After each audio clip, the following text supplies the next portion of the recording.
Amor na inutilidade. Na teoria é difícil, na prática então, muito mais. Bora pro vídeo.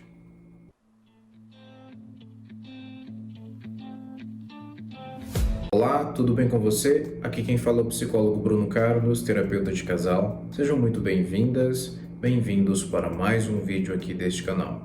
Quero trazer uma temática para vocês hoje que eu falo bastante.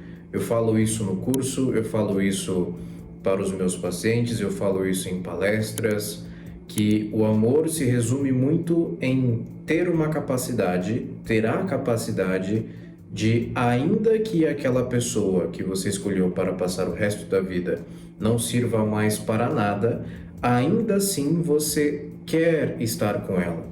Porque é a pessoa dela que te atrai e não as características que ela tem ou aquilo que ela pode fazer e traz sentido àquele relacionamento, que traz sentido ao sentir vontade de seguir com aquela pessoa. Muita coisa num relacionamento acontece e muitas delas são inesperadas, como por exemplo um acidente, uma doença séria, uma lesão muito séria e muitas vezes irreversível, que pode tornar uma relação linda, maravilhosa, leve em um caos. E aí o que vai diferenciar um relacionamento, um amor de outro é, de fato, a inutilidade.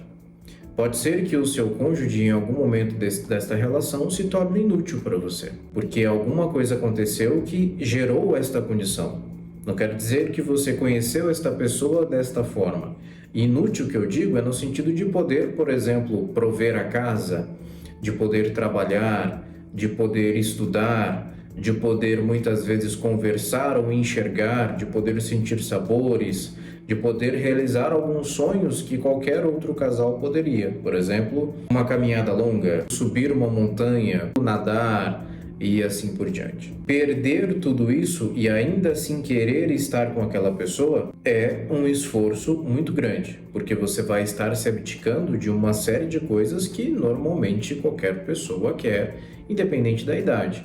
Ou a depender do período de vida onde esta má surpresa aconteceu, você vai estar querendo que o seu ritmo sejam mais voltadas para uma área que, devido ao teu relacionamento, devido à condição do seu cônjuge, não vai ser possível.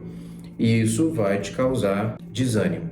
Não tem como ser de outra forma. Agora, o que você precisa prestar muita atenção é numa outra coisinha. O que ocorre é, por mais que este amor esteja ali presente, os cuidados são outros agora. Você não escolheu isso só aconteceu.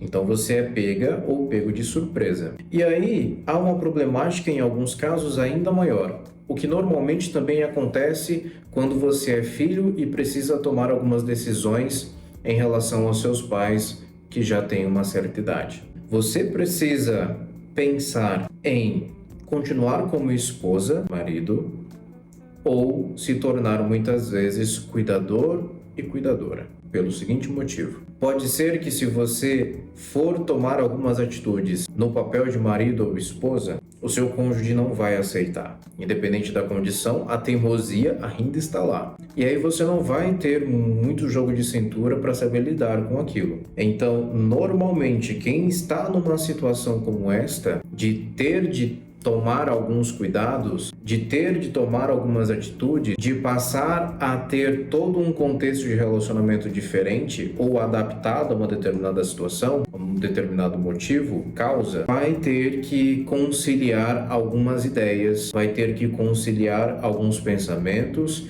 e vai ter que conciliar o que é amor com possivelmente algumas ações enérgicas. E aí, de fato, vem a decisão. Eu vou tomar estas decisões pensando somente como marido e esposa. Eu preciso ter a minha consciência de que se eu não tomar estas atitudes, ninguém vai tomar por essa pessoa. E eu como marido, eu como esposa, não quero fazer isso. Eu quero ter essa pessoa aqui comigo, juntinho, tranquilo. Não quero vê-la ou vê-lo sofrer. Mas como cuidadora, você sabe que aquele momento pede algumas ações. E não há como fugir.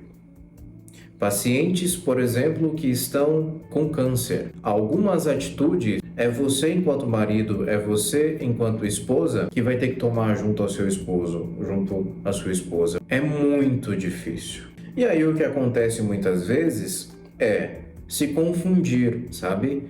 Aquele amor que de fato existe na inutilidade com um dó. E aí quando você fica num relacionamento com o seu cônjuge por dó, é bem mais complicado. Porque daí a escolha entre se tornar somente cuidador ou somente marido, ela é bem mais fácil. Porque na verdade você já queria de alguma forma sair daquele contexto de relacionamento, só não sabia como, porque não acha certo.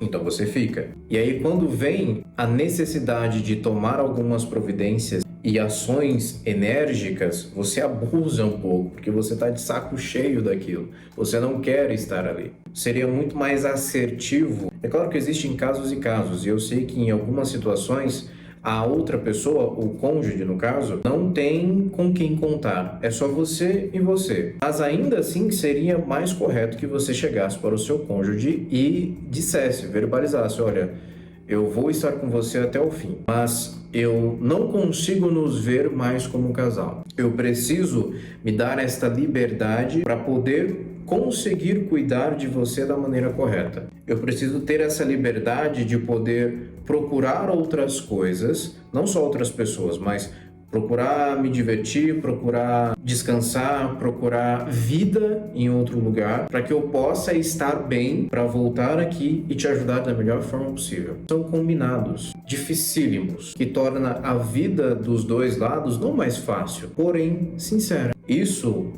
cabe e funciona em qualquer posição. Não é somente quando a pessoa está doente, não é somente quando a pessoa está bem. Não. Você conhece uma série de casos que o cônjuge precisa cuidar, né, do outro e não passa muito tempo, às vezes 6 meses, às vezes 1 ano, e o que era cuidado se torna maus tratos porque não tem mais paciência. Dias atrás eu fui na casa de um conhecido, diga-se de passagem, que não está nada bem. Ele descobriu um Alzheimer que progrediu de uma maneira extremamente rápida, né? Dificilmente ele tem minutos, segundos de lucidez, assim. Foi até engraçado que quando eu cheguei ele me reconheceu, conversamos 2 minutos e aí depois ele ficou perguntando quem que eu era e tal, e uma pena. E aí falando com a gente algumas situações e ela dizia exatamente assim: agora eu posso falar sobre isso aqui porque fulano ali ó, não ouve mais, né? Não consegue entender, então tá tudo certo. Sabe aquele negócio que ele gostava? Ih, joguei fora. Sabe aquele negócio que ele fazia e tal? Esquece. E aí, investigando um pouquinho mais, né, esse relacionamento, a gente percebe que existia uma série de coisas que já era para ter tido um término, mas que devido a essa situação, devido a essa descoberta deste problema, ela resolveu permanecer por dó. Ela faz o mínimo do necessário, porque não tem paciência, porque não queria estar ali. Aí você escuta coisas no sentido assim: ele é a cruz que eu carrego. Eu vou pagar todos os meus pecados aqui. Não queira ser esta pessoa e não queira ser a pessoa que está do outro lado também. Não queira ser a pessoa que verbaliza esse tipo de coisa e não queira ser a pessoa que está do outro lado com alguém que não te ama mais, mas que por dó não desvencilhe esse relacionamento, não termine esse relacionamento. Você pode cuidar de alguém, tá? Mesmo não estando no relacionamento. Como eu sempre digo também em diversos lugares e de diversas formas, casamento não é para a vida toda. Amor pode ser para a vida toda, desde que ele seja alimentado todos os dias. O sim é diário do casamento e do amor. E aí cabe a vocês fazerem uma escolha de permanecer dizendo esse sim e no momento em que ver que o sim se tornou não, verbalizar para o outro: olha, o meu sim do amor e do casamento se tornou não, o que a gente faz agora? Se for para permanecer cuidando porque não há uma outra opção, entre em um acordo sobre isso. Vai ser muito mais leve. Pode parecer que não agora, mas vai ser muito mais leve. Eu vou dividir esse vídeo em 2 partes para que não fique algo tão longo, porque o próximo passo que vem depois de todos esses cuidados, quando a gente fala em doenças, em transtornos, em problemas de saúde, enfim, que não há cura, o próximo passo é ainda mais difícil.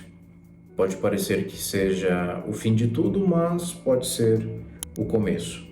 Eu te vejo na semana que vem, na quarta-feira ao 12:30. Se você assistiu esse vídeo até o final, volta aqui semana que vem para você assistir a segunda parte. Porque olha, vamos deixar para semana que vem.